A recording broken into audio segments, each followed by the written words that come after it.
আজ আমি একটি গুরুত্বপূর্ণ বিষয় আপনার সামনে নিয়ে এসেছি। যদি আপনার বয়স 20 থেকে 35 বছরের মধ্যে হয়, এই নীতিগুলি মেনে চলবেন, নইলে জীবনকে সুন্দরভাবে উপভোগ করতে কোনোদিনই পারবেন না। তবে হ্যাঁ, যদি আপনার বয়স কম বা বেশি হয়, বিষয়গুলি জেনে রাখা প্রয়োজন। যদি এই অভ্যাসগুলি আপনি এখন পর্যন্ত না মানেন, তাহলে অবশ্যই আপনি মেনে চলুন। আমি রাজকুমার, এডুকেশনাল অ্যান্ড মোটিভেশনাল ট্রেনার। আপনি দেখছেন আর মোটিভেশন। চলুন ভিডিওটি শুরু করা যাক। প্রথমেই বলবো, স্মোক করার বদ অভ্যাস ত্যাগ করুন।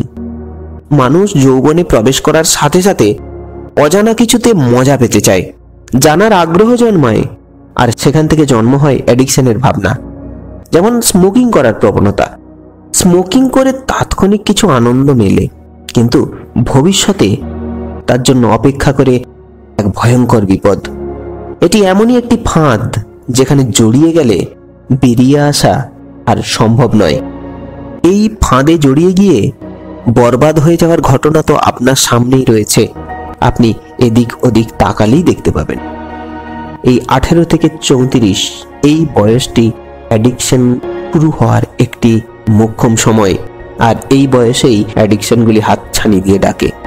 আপনাকে একজন দায়িত্বশীল সঠিক মানুষ তৈরি হতে এগুলি ত্যাগ করা অত্যন্ত জরুরি। শুধু তাই নয়, একজন সুস্থ মানুষ হয়ে বেঁচে থাকতে গেলেও স্মোকিং বা ধূমপান বর্জন করা দরকার। মনে রাখবেন, আপনি একা নন। আপনার দিকে তাকিয়ে রয়েছে আপনার পরিবার, আপনার বাবা, আপনার মা। দ্বিতীয়ত হলো, আপনার বয়স বাড়ার সাথে সাথে শরীর স্থিতিশীল হতে শুরু করে। তাই এই সময়ে যথেচ্ছভাবে জীবনযাপন করা বন্ধ করতে হবে। আর তার প্রধান এবং প্রথম পদক্ষেপ হলো ঘুম। হ্যাঁ, আমাদের শরীর একটি যন্ত্রের মতো। একটি মেশিনকে যেমন একটানা চালানো যায় না, মাঝে মাঝে রেস্ট দিতে হয়, তেমনি আমাদের শরীরকেও 24 ঘন্টায় 8 ঘন্টা রেস্ট দিতে হয়। এই সময় আমাদের শরীর নিজে থেকেই রিফ্রেশ হয়ে যায়। কিন্তু আমরা পার্টি, বন্ধুদের সাথে চ্যাটিং, গেম খেলা প্রভৃতির ফলে ঘুমকে বর্জন করে দিই। সময় মতো ঘুমোই না। নিয়ম অনুযায়ী আমাদের 8 ঘন্টা ঘুমানো প্রয়োজন, কিন্তু আমরা ঘুমাচ্ছি না। এইভাবে আমাদের শরীরকে প্রতিদিন ধীরে ধীরে চাপ দিতে থাকি, আর এই চাপ দেওয়ার ফলে দুরারোগ্য ব্যাধির সম্মুখীন হওয়া অত্যন্ত সহজ। তাই আপনার বয়স যদি 20 থেকে 35-এর মধ্যে হয়, একটা নির্দিষ্ট সময়ে ঘুমাতে হবে, এই কথাটা মাথায় রাখবেন। ঘুমানোর সময় হিসেবে যদি বলেন, তো আমি বলবো আপনি 10টা থেকে 11টায় ঘুমিয়ে যান এবং 4টা, 5টা, 6টা যে টাইমে আপনার ঘুম ভাঙবে সেই টাইমে উঠে পড়ুন।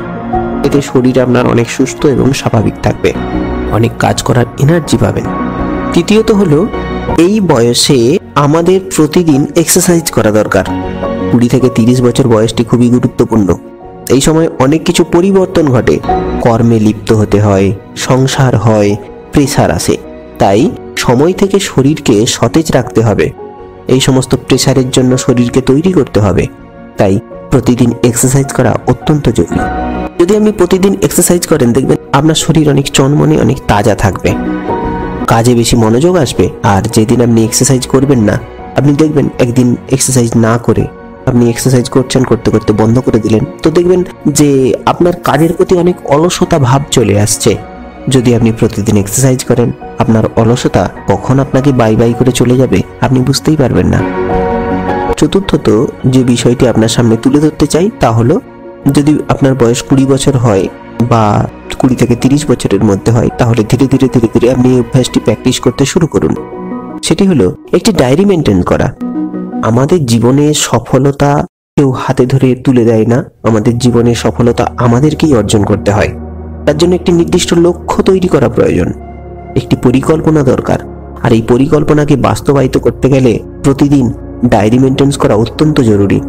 আপনার যে গোল রয়েছে, যে পরিকল্পনা রয়েছে, তা প্রতিদিন কাজের হিসেবে ভাগ করে নিন। প্রতিদিনের পদক্ষেপ, প্রতিদিন আপনি কি করছেন এবং কি করলেন, প্রত্যেকটি ঘটনা আপনার ডায়েরিতে লেখা অত্যন্ত জরুরি, যার ফলে আপনার অনেক বদঅভ্যাস ধীরে ধীরে সরে যাবে আর আপনি আপনার লক্ষ্যের দিকে পৌঁছতে পারবেন। তাই দীর্ঘমেয়াদী পরিকল্পনা করুন, আয় ও ব্যয়ের হিসাব করুন, দেখবেন আপনি অনেক বেশি সাফল্য পেতে শুরু করেছেন এবং সাফল্যের দোরগোড়ায় পৌঁছে যাবেন। পঞ্চমত যে বিষয়টি আলোচনা করব সেটি হলো 20 থেকে 30 বছর বয়সে একটা ইনকাম করার প্রবণতা জন্ম হয়। নিশ্চয়ই আপনারও হয়েছে। ইনকাম করার সাথে সাথে অর্থ খরচ করার একটি মানসিকতা জন্ম হয়। দেখবেন এই অর্থ খরচ এবং সঞ্চয় যেন সেম টু সেম না হয়ে যায়। আবার কারো কারো আয়ের থেকে খরচের পরিমাণ বেড়ে যায়। এগুলি থেকে যতটা সম্ভব দূরে থাকা যায় আপনি ততটাই নিজেকে সেভ রাখতে পারবেন। একটু একটু করে সঞ্চয় করতে শুরু করুন। দেখুন, আমরা তো সব দিন সমানভাবে পরিশ্রম করতে পারবো না। আমাদের বয়স যখন 60 বছর অতিক্রান্ত হবে বা 50 থেকে 60 বছর হবে, তখন আমাদের কাজ করার ক্ষমতা অনেক কমে যাবে, কিন্তু আরাম করার প্রবণতা বৃদ্ধি পাবে। আর তার জন্য দরকার অর্থ। আর সেই অর্থ সংগ্রহ করতে হবে আপনাকেই। কেউ আপনাকে সেই অর্থ সংগ্রহ করে দেবে না। রিটায়ারমেন্ট লাইফ যে আপনি এনজয় করবেন সেই পরিকল্পনা আজ থেকেই স্টার্ট করে দিন। ষষ্ঠত হলো প্রত্যেককে খুশি করা বন্ধ করুন। 21 বছর থেকে ধীরে ধীরে এই একটি প্রক্রিয়া আপনার মাথার মধ্যে নিয়ে নিন। নিজেকে বুঝুন, সকলকে খুশি করার প্রয়োজন নেই। কাকেও খুশি করতে গিয়ে যদি আপনার নিজের ক্ষতি হয় তবে তা থেকে বিরত থাকুন। দেখবেন কিছু কিছু লোক রয়েছে আপনার চারপাশে যারা আপনাকে বেকার পরিশ্রম করিয়ে নেয়।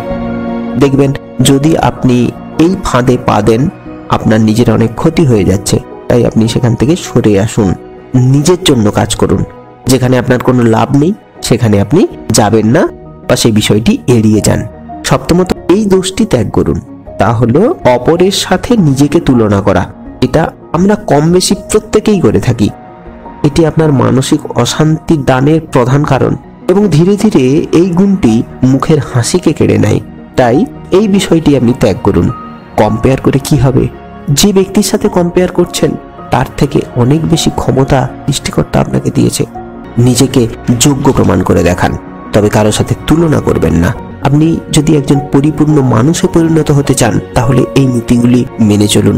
আরেকটি বিষয় হলো প্রত্যেক বাবা মা তার সন্তানকে মানুষ করে। আমাদের বাবা মায়ের বয়স হওয়ার সাথে সাথে তাদের ইনকাম করার প্রবণতা ধীরে ধীরে কমতে থাকে। আপনি একজন পরিপূর্ণ মানুষে পরিণত হয়েছেন, এই বার্তা আপনার মা বাবাকে দিন আপনার ব্যবহার দ্বারা। ইনকাম করে বাবা মাকে রিলিফ দিন। দেখবেন আপনার মধ্যে মানসিক শান্তি যেমন ফিরে আসবে তেমনি আপনার প্রতি আপনার বাবা মায়ের ভালোবাসা নতুন করে জাগরিত হবে। আপনার বয়স যদি 20 থেকে 30-এর মধ্যে হয় তাহলে এই পয়েন্টগুলি অবশ্যই মেনে চলবেন। আর যদি 30 পেরিয়ে যায় কোনো চিন্তা নেই। যদি এর মধ্যে কোনো একটি পয়েন্ট আপনি না মেনে থাকেন আজই মেনে নিন, দেখবেন আপনি অনেক জীবনে সুখী এবং শান্তিময় হয়ে উঠবেন। এতক্ষণ এই বিষয়গুলি আলোচনা করলাম। যদি ওই বিষয়গুলি আপনি না পালন করেন তাহলে অবশ্যই পালন করতে শুরু করুন।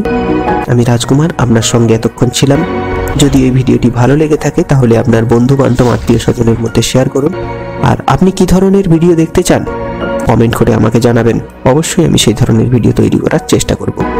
আজ এখানেই শেষ করলাম। এতক্ষণ সময় দিয়ে ভিডিওটি দেখার জন্য এবং শোনার জন্য অসংখ্য ধন্যবাদ।